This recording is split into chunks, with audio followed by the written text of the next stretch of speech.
మీరు 25 సినిమాలు తీశారా సార్? 25లో అన్ని మీరు అన్నట్టు చాలా గొప్ప సినిమాలు. అతడు లాంటి సినిమా నిర్మించిన అతడు మీరే కదా సార్ నిర్మించింది? అతడు అలాంటి తర్వాత ఎందుకు మీరు విరమించుకున్నారు? అంటే అతడు సినిమా అయ్యేటప్పటికి ఏమైందంటే పొలిటికల్గా నా మీద ఫోర్స్ తీసుకొచ్చి బలవంతంగా తీసుకెళ్లారు రాజకీయాలకు. మీకు ఇష్టం లేదు సార్? అస్సలు ఇష్టం లేదు. ఎందుకు సార్? ఎందుకంటే మా నాన్నగారు చిన్నప్పుడు ఆ రాజకీయాల్లో ఉండటం మూలంగా ఫ్యామిలీ దెబ్బతింది అనే ఫీలింగ్ మనసులో చాలా ఎక్కువ ఉంది. తర్వాత సినిమాల్లోకి వచ్చేటప్పటికి ఏమైనా ఏంటంటే సినిమా యాక్టర్ అనేవాడు ఎవరైనా సరే ఓ పార్టీకి సంబంధించిన వాడు అని అంటే అతని పార్టీలో సినిమా చూడరు కదా మనని. మన పార్టీ వాడు అనేది మన సినిమా చూడొచ్చు, అదే చూడరు. మన మూలంగా ప్రొడ్యూసర్ ఎందుకు ఇది అవ్వాలి అనేది చాలా గట్టి భావన అది. అయితే ఎన్టీ రామారావు గారు సినిమాల్లో యాక్ట్ చేయడం మానేసి పార్టీ పెట్టి కాకి బట్టలు వేసుకొని చైతన్యరావు మీద తిరుగుతా అంటే ఒక ఇన్స్పిరేషన్ వచ్చింది. ఆయన మేము అప్పుడు పిచ్చి పందులు అనే సినిమా ఏలూరు దగ్గర పెద్దపాడారు ఉంది, ఆ ఊళ్ళో షూటింగ్ చేస్తా అంటే అక్కడికి వచ్చారా. ఆ రోజు షూటింగ్ ఆపేసి మేము అందరం కలిసి అక్కడికి వెళ్ళాం. నేను, రావు గోపాలరావు గారు, సత్యాడు గారు, గిరిబాబు గారు, కవిత, మాధవి, మేము అందరం కలిసి వెళ్ళాం. ఆయన చెప్పింది అన్నా చాలా ఇన్స్పైర్ అయ్యాం ఆయన చెప్పిన మీటింగ్ మీరు కూడా. తర్వాత పిలిచారు, చైతన్య నదిలోకి వెళ్ళి కూర్చున్నాం. ఏంటి బ్రదర్ ఇక్కడ ఉన్నారంటే ఇట్లా సినిమా షూటింగ్ జరుగుతుందండి అది అని చెప్పి అప్పుడు అన్నాం అనమాట. ఇన్స్పైర్ అప్పటికప్పుడు ఫీలింగ్ వచ్చేసి, సార్ మీరు ఎప్పుడు రమ్మంటే అప్పుడు వస్తాం, మీరు ఏ పని చేయమంటే ఆ పని చేస్తాం సార్ అని చెప్పి మేము నలుగురు అన్నాం. సత్యనారాయణ గారు, రావు గోపాలరావు గారు, గిరిబాబు, నేను నలుగురు అన్నాం. ఆడపిల్లలు అర్థం లేదు కానీ మేము నలుగురు అన్నాం అని మా జేబులో ఏమేమి డబ్బులోనే అది తీసాయి ఆ జోన్లో వేసాం. వద్దు బ్రదర్ మీరు ఎవరు రావద్దు, నేను ఇందిరాగాంధీకి పోటీగా లేచి వచ్చాను. ఇక్కడ తనకు శత్రువులు అంటే వాళ్ళని ఎలా దెబ్బ కొట్టాలనేది ఆవిడకి తెలిసినంతగా ఎవరికి తెలియదు. నేను సక్సెస్ అయితే వెళ్ళండి గుడ్, సక్సెస్ కాకపోతే నా అంతు చూస్తారు వాళ్ళు, అందుకని మీరు మాత్రం వద్దు అని చెప్పి మమ్మల్ని ఎవరు రానివ్వాల వద్దనే అన్నారు. తర్వాత ఎలక్షన్ సడన్గా అనౌన్స్ చేసేటప్పటికి మళ్ళీ వెళ్ళాం. ఏమంటే ఎలక్షన్ సడన్గా ఇది చేశారు, మీరు రాయలసీమ తిరిగారు, కోస్టల్ ఆంధ్ర తిరిగారు కానీ తెలంగాణ కవర్ చేయలేదు మీరు ఓకే అంటే మేము వెళ్ళి తెలంగాణలో ప్రచారం చేసి వస్తామండి అన్నాం. దానికి కూడా వద్దన్నారు. సరే ఇంకా అంతకంటే మనం చేయగలిగింది ఏమీ లేదని ఆ పిచ్చి పందుల సినిమాలో వెంటనే ఆత్రేయ గారికి ఫోన్ చేసి రామారావు గారి మీద ఒక మంచి పాట రాయండి సార్ మాకు, అది ఆయన పొలిటికల్ దీనికి హెల్ప్ చేసేటట్టుగా ఉండాలి అని ఫోన్ చేస్తే వెంటనే ఆయన 2 డేస్లో ఇచ్చేసారు మాట. మామూలుగా ఆత్రేయ గారు అంటే 4 రోజులు తీసుకుంటాడు, ఇవ్వడం తొందరగా. పాట రాయికి ఆత్రేయ గారు బాధ పెడతారు, పాట రాసిన తర్వాత ప్రజలు ఆ పాట చూసి ప్రజలు ఏడ్చేటట్టు చేస్తారు. అదే అవునవును, అది మంచోళ్ళందరూ పోయారు, మంచిని చెప్పే పోయారు, ఆ మంచిని కాచే మనుషులు ఇప్పుడు మనలో కరువయ్యారు. రావయ్యా రామయ్య ఈ రాజ్యమే నీదయ్యా. అబ్బా ఒక ముక్కలో చెప్పేశారు మొత్తం చేశారు. అది ఆ పాట చూస్తే అందులో పాత నాయకులు గాంధీ గారు, నెహ్రూ గారు వాళ్ళ ఫోటోలు అవన్నీ కూడా వేస్తూ ఈయన సినిమాలో యాక్ట్ చేసిన ఫోటోలన్నీ ఒక గోళ్ళ మీద అంటించేసి ఇక అది అందులో ఒక గ్రూప్ సాంగ్ లాంటిది అన్నమాట. ఆ గ్రూప్ సాంగ్లో ఎన్నికలు అవి. అప్పట్లో మనకి డిజిటల్ మీడియా లేదు కదా సార్, ఎక్కడ విడుదల చేశారు అది? ఏది ఈ పాటని ఎక్కడ విడుదల చేయడానికి లేదు, సినిమాలో పెట్టేశాం. సినిమాలో పెట్టేశారు? సినిమాలో పెట్టేశాం. సినిమా రిలీజ్ నాటికి ఇంకా 3 రోజుల్లో రిలీజ్ అనగా ఈయన ముఖ్యమంత్రి అయిపోయారు. అది ఆ ప్రమాణ సేకరణ తీసాం. మళ్ళీ సినిమా ఎండ్లో ఆయన ప్రమాణ సేకరణ అది చేసి దాని మీద మళ్ళీ పాట వేసాం. అలా మీకు ఒక అనుబంధం ఏర్పడిపోయింది రాజకీయంగా. ఎందుకంటే అందరూ ఆశ్చర్యం ఏంటంటే నాన్నగారు కాంగ్రెస్ పార్టీలో ఉండేవారు కదా, మీరు అటువైపు వెళ్ళలేదు ఎందుకు అని. అదే అంటే అప్పుడు మా ఫ్యామిలీస్ అన్నీ కూడా కాంగ్రెస్ ఫ్యామిలీస్, ఇంకో పార్టీ ఎక్కువ చూసాం. ఆ రోజుల్లో కాంగ్రెస్ను కమ్యూనిస్టు అంతే ఉండేవి, మిగిలిన ఏమి ఉండేవి కాదు. అవును, జనసంఘం అది భోజన సంఘం అది ఇది అంటే ఎవరు తప్ప దానికి కూడా ఏమి ఉండేది కాదు. అదే సార్. కానీ రాజకీయాల్లో ఉన్నంతకాలం ఒక టర్మ్ ఎంపీగా చేశారు, ఒక టర్మ్ మీరు గెలవలేదు, కానీ ఉన్నంతకాలం కొంత ఎంజాయ్ చేశారా? కనీసం ఎంజాయ్ చేయడం అంటే ఉండదు దానికి. ఏంటంటే ఎంజాయ్మెంట్ ఎవరైనా ఫీల్ అయ్యేది అంటే పక్కన గవర్నమెంట్స్ ఉంటారు, ఒకలాగానే ఎంపీ గారు వచ్చారు, ఎంపీ గారు వచ్చారు, లేకపోతే ఎమ్మెల్యే గారు వచ్చారు, మంత్రి గారు వచ్చారు, తప్పకుండా ఆ ఆర్టిఫిషియల్ అది మనకి ఎట్లాగో ఉంది. సినిమా యాక్టర్గా మనకు ఉంది. అవును కదా, అవును. అంతే మనకి వాళ్ళు కొత్తగా దాని రాజకీయాల్లోకి వెళ్ళటం మూలంగా నేను ఎంపీ అవటం మూలంగా నాకు వచ్చి కొత్తగా వచ్చింది ఏమీ లేదు. నా గన్మెన్లు కూడా వద్దన్నా, నిజానికి నా గన్మెన్లు పెడితే గన్మెన్లు పంపించాను. పంపించేస్తే ఎస్పీ గారు వార్నింగ్ ఇచ్చారు వాళ్ళకి, వాళ్ళు పంపించినా బొప్పని మీరు ఆ గేట్ దగ్గర నుంచోటి వెళ్ళి వాళ్ళకి ఏదైనా అయిందంటే రేపు వచ్చేది మనకు వస్తుంది బ్యాడ్ టైం అని చెప్పారు. నాకెవరు శత్రువులు ఉండరండి, నాకు మిత్రులే తప్ప శత్రువులు ఉండరు, నాకేం గన్మెన్ అవసరం ఉండదండి. లేదు జనాల్లోకి వెళ్ళేటప్పుడు ఉండాలి అంటే అప్పుడు ఫైనల్గా ఏం చేస్తానంటే రాజమండ్రిలో ఉన్నంత వరకే గన్మ్యాన్. మళ్ళీ నేను హైదరాబాద్ వచ్చినా, విజయవాడ వెళ్ళినా, ఢిల్లీ వెళ్ళినా ఎవరు కూడా నో గన్మ్యాన్స్ అని అలా చేశాను. అలా మీరు అంటే రాజకీయ ప్రయాణం వీటితో పాటు రియల్ ఎస్టేట్లో మీరు అడుగు అదే రియల్ ఎస్టేట్ దాంట్లో ఇందాక మీరు అడిగిన ప్రశ్న సగం ఆగిపోయింది. అతని తర్వాత ఎందుకు సినిమా తీయలేదు అన్నారు కదా. సినిమా ఇక అయిన తర్వాత అనుకోకుండా రామారావు గారు ఒక రోజున పిలిచి ఎంపీకి పోటీ చేయని చెప్పి అన్నారు రాజమండ్రికి. ఏమిటి సార్ మీరు అన్నీ త్యాగం చేసి వచ్చారు, మీలాగా నేను అన్నీ త్యాగం చేసి రాలేను, ఇక్కడ పిల్లలు సెటిల్ అవ్వలేదు, నేను సెటిల్ అవ్వలేదు, నేను రాలేనంటే లేదు బ్రదర్ బాగుంటుంది మీరు రండి అన్నాడు. నాకు 4 రోజులు టైమే ఉండదు సార్, 4 రోజుల తర్వాత చెప్తానని 4 రోజుల తర్వాత కూడా వెళ్ళి ఏమి ఓకేనా అన్నారు వెళ్ళగానే. లేదు సార్ ఏమనుకోవద్దు క్షమించండి సార్, నేను రాలేను, మీలాగా త్యాగం చేసి రాలేనండి అన్న. No it's all right brother okay అన్నారు. తర్వాత 15 ఏళ్ళ తర్వాత చంద్రబాబు నాయుడు గారు పట్టుకున్నారు. ఆ రోజు రమ్మంటే రాలేదు, నువ్వు సెటిల్ అవ్వలేదు, నువ్వు బిజినెస్లోనే సెటిల్ అయ్యారు, నీ పిల్లలు కూడా పెళ్ళి వెళ్ళిపోయి వాళ్ళు సెటిల్ అయ్యారు, రా అంట కూర్చున్నారు. నాకు ఇంట్రెస్ట్ అయినప్పుడు ఎందుకంటే నన్ను ఇబ్బంది పెడతారు, వద్దండి అని చెప్పేసి ఇంటికి వచ్చాను. ఇంటికి వచ్చేస్తే అప్పుడు కోటేశ్వర శివప్రసాద్ గారు నిన్ను కమ్మపాటి రామ్మోహన్ గారిని ఇద్దరు పంపించి మీరు ఏం చేస్తారో తెలియదు, అతను ఒప్పించి తీసుకురండి, మనకు రాజమండ్రిలో క్యాండిడేట్ లేడు, సరైన క్యాండిడేట్, ఆయన అయితే గ్యారంటీ గెలుస్తాడు, మళ్ళీ వచ్చి కూర్చొని చెప్తాను. నాకు వద్దండి నా మాట వినండి అంటే, ఆయన కోటేశ్వర ప్రసాద్ గారు అంటే నాకు మంచి ఫ్రెండు, చాలా ఇష్టం, చాలా మంచి వ్యక్తి, అద్భుతమైన వ్యక్తి ఆయన కూడా.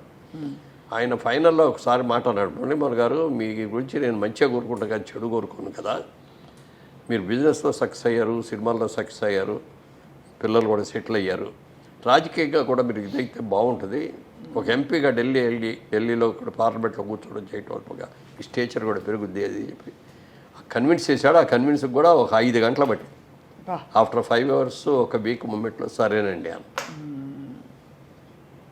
ఎలక్షన్ 15 రోజులు ఉండగా వెళ్ళారు. అక్కడికి వెళ్ళిన తర్వాత ఏం చేయాలో ప్రచారం ఎలా చేయాలో నాకు తెలుసు. Already Telugu Desam party every year ప్రచారం చేస్తూనే ఉన్నారు. అవును అవును అవును అందుకని ప్రచారం చేయటం నాకు తెలుసు. కానీ బూత్ కమిటీలు ఏంటి, బూతులు ఎట్లా, ఓట్లు వేసేవాళ్ళు ఎట్లా, ఏది ఇవన్నీ తెలియదు. ఏదో కింద మీద పడ్డాం. 7 కాన్స్టిట్యున్సీస్ ఉంటాయి మాకు పార్లమెంట్లో. 7లో 6 గెలిచా, ఒకటే ఓడిపోయింది.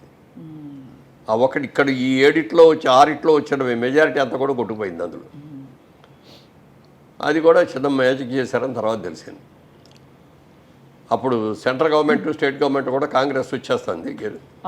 ఆ టైంలో ఇక్కడ రాజశేఖర రెడ్డి గారు ఆయన ఫోన్ చేసి 2 కలెక్టర్లకి మీరేం చేస్తారో తెలియదు, నాకు అక్కడ ఉండవల్లి కావాలి. నా మీద కోపం కాదు, ఆయన మీద ప్రేమ. ఆయనకి నాకు అతను ఉండాలి, నాకు ఎంపీగా గోల్మలై. అంటే నాకు వెస్ట్ గోదావరి 3 కాన్స్టిట్యున్సీలు, ఈస్ట్ గోదావరిలో 4 కాన్స్టిట్యున్సీస్. వెస్ట్ గోదావరి 3 ఏలూరులో కౌంటింగ్ జరుగుద్ది, ఈస్ట్ గోదావరి ఏమో కాకినాడలో జరుగుద్ది.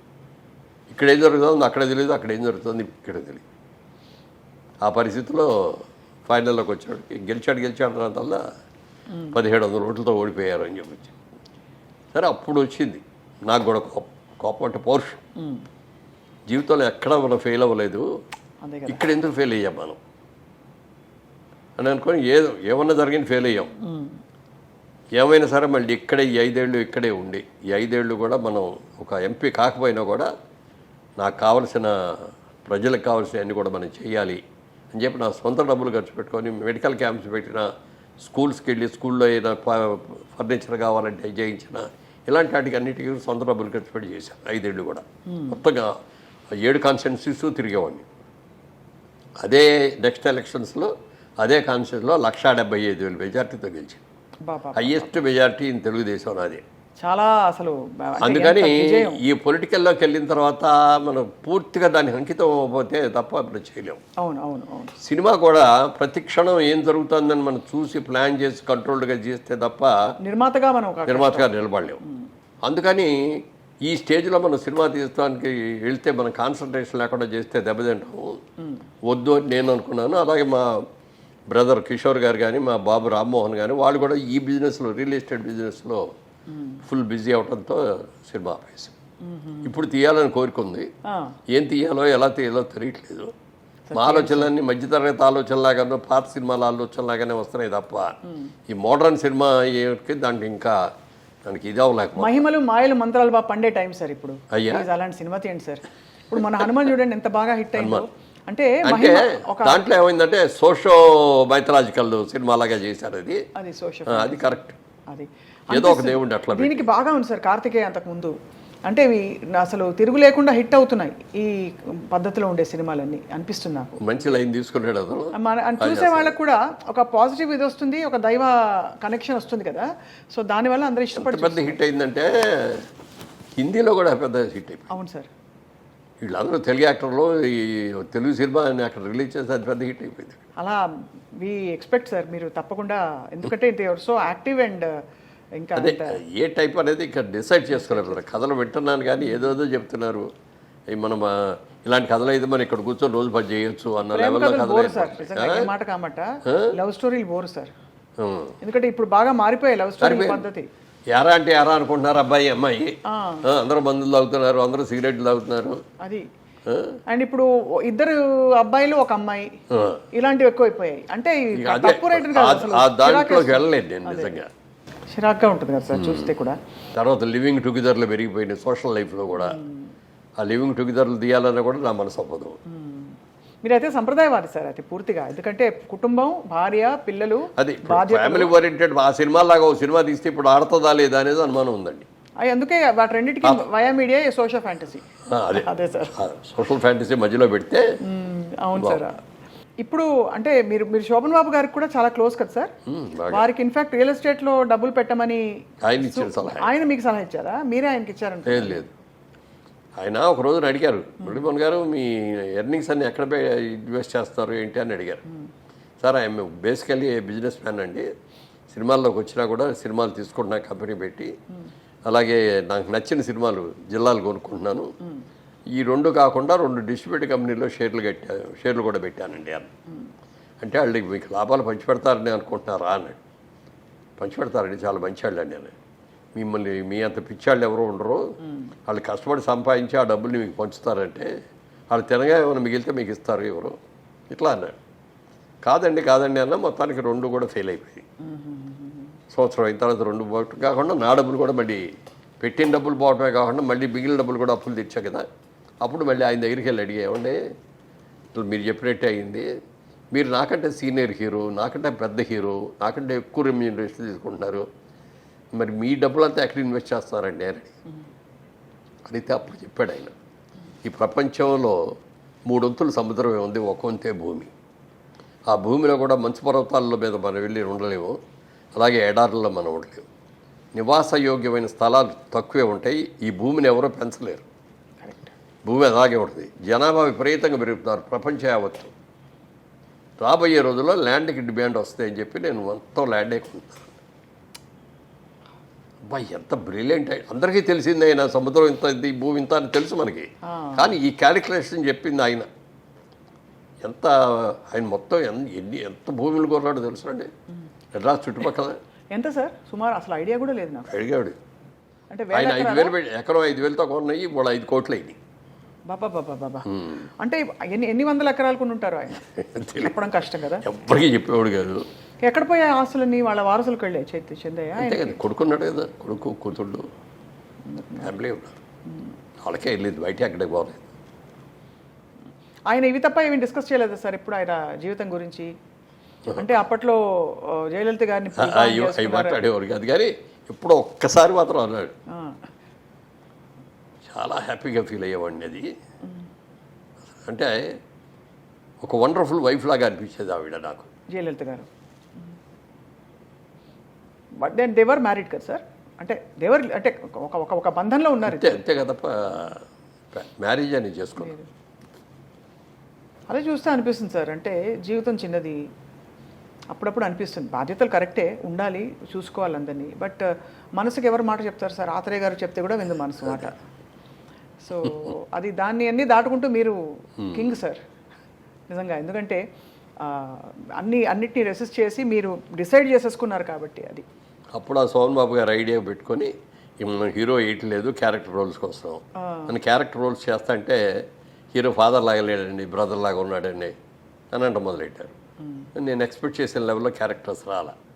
ఇప్పుడు మనం ఇంక దీని మీదే బేస్ అయితే మన దెబ్బతింటుంది ఉన్నదంతా తిడతా కూర్చుంటే బిజినెస్ చేయాలని ఇప్పుడు హైదరాబాద్ షిఫ్ట్ కూడా అయ్యాం కాబట్టి అప్పుడు సోమబాబు గారు చెప్పిన ఐడియాతో రియల్ ఎస్టేట్లోకి దిగాం. రియల్ ఎస్టేట్లోకి దిగడమే కాకుండా రాణించారు సార్. అసలు హౌ టు అనిచ్చారంటే అందరు కూడా వద్దన్నారు ఇక్కడికి రాగానే. ఇక్కడ అన్ని మోసాలు గోండాయిజం చాలా ఉంటుందండి. నెక్స్ట్ అదే అడగబోతున్నాను. అమ్మిన పొలాన్ని మళ్ళీ ఇంకోటి డబుల్ రిజిస్ట్రేషన్స్ అవును. ఇవన్నీ డబుల్ రిజిస్ట్రేషన్ త్రిబుల్ రిజిస్ట్రేషన్లు జరుగుతాయండి అన్నాడు. నేను మాత్రం అలా చేయను. ప్రతి వాడికి కూడా నాకు అంటూ ఒక చిన్న ఇల్లు కట్టుకోవాలనే ఆశ ప్రతి ఒక్కడికి ఉంటుంది. ఇల్లు కట్టుకునే డబ్బులు లేకపోయినా ఒక స్థలం 100 గజాలు 200 గజాల స్థలమాన్ని కొనుక్కుందాం, డబ్బులు ఉన్నప్పుడు ఇల్లు కట్టుకుందాం అనుకుంటారు. ప్రతి ఒక్కరి ఆశ ఇది. ఈ ఆశని ఈ కళని నిజం చేసే వ్యాపారం నాది రియల్ ఎస్టేట్ అంటే. అంత నీట్గా దాన్నే దృష్టిలో పెట్టుకొని చేస్తాను. ఎవ్వరు మోసం చేయటం అనేది కానీ లేకపోతే ఇంకో ల్యాండ్ ఇంకోటి చేయటం కానీ, క్లియర్ ల్యాండ్స్ రైతుల దగ్గర నుంచి కొనుక్కుంటాను, దాన్ని ఇచ్చేస్తాను, దానికి అమ్ముతాను, దాన్ని బాగా బ్రహ్మాండంగా డెవలప్ చేసి అమ్ముతాను అని చెప్పి అట్లా చేశాను. అలాగే చేసాం. ఇవాళ ఈ స్టేజ్లో ఉన్నామంటే ఆ జైవేరి సంస్థకు వచ్చిన పేరు, ఆ నిజాయితీగా ఇన్నేళ్లలో మీరు చూస్తే నా చిన్నప్పటి నుంచి కూడా, చిన్నప్పుడు మా ఊర్లో ఉన్నప్పుడు కానీ, స్కూల్లో కాలేజీలో చదువుకున్నప్పుడు కానీ, విజయవాడలో బిజినెస్ చేసినప్పుడు కానీ, మెడ్రాస్ వచ్చి సినిమా రంగంలో ఉన్నప్పుడు కానీ, హైదరాబాద్ వచ్చి మళ్ళీ రియల్ ఎస్టేట్లో వచ్చిన తర్వాత కానీ, రాజకీయాల్లో ఉన్నప్పుడు కానీ ఎప్పుడు ఎక్కడ ఒక బ్లాక్ మార్క్ మురళీమోహన్ తప్పు చేశాడు అనేది రాకుండా బతికారు. చాలా గొప్ప విషయం సార్. అది పెద్ద అదే ఒక పద్మవిభూషణ్ కంటే ఎక్కువ అది. ఎందుకంటే మీరు ఇచ్చుకోవాల్సిన గొప్ప ఇది సార్ అది. కానీ ఎప్పుడైనా మీకు ఇంకా నాకు నెక్స్ట్ ఏంటి అని ఆలోచిస్తే ఇంకా సాధించవలసింది ఏమైనా ఉందా అనిపిస్తుంది? లేదు, అసలు నేను ఎప్పుడు నెక్స్ట్ ఏంటి అనేది ఆలోచించలేండి. ఎందుకంటే నాకున్న అర్హత కంటే నాకు అన్నీ ఎక్కువ వచ్చినాయి నా ఫీలింగ్. నేను బిజినెస్ మ్యాన్ అవ్వాలనుకున్నా, ఇంత బిజినెస్ మ్యాన్ అవుతాను నేను అనుకోలేదు. నేను సినిమా యాక్టర్ అవ్వాలని అనుకోకపోయినా అయ్యాను. అది నాకేమొస్తే అది చేశాను తప్ప నాకు అది కావాలి, ఇది చేయాలి, ఈ క్యారెక్టర్ చేయాలి అనే ఇది ఉండేది కాదు. డీసెంట్ క్యారెక్టర్స్ చేయాలి, డీసెంట్ సినిమా చేయాలి. అందుకని ఏ రోజున కూడా ఏ నిర్మాత డబ్బులు ఇచ్చినా ఇవ్వకపోయినా సినిమా చేశాను. కొత్తగా మా కృష్ణ గారి ఇన్ఫ్లుయెన్స్ కూడా ఉండి ఉంటుంది నా మీద. ఎవరిని డబ్బులు అడిగేవాడు కానీ డబ్బులు ఇస్తే కానీ షూటింగ్కి రాననే మాట నేను అనలా.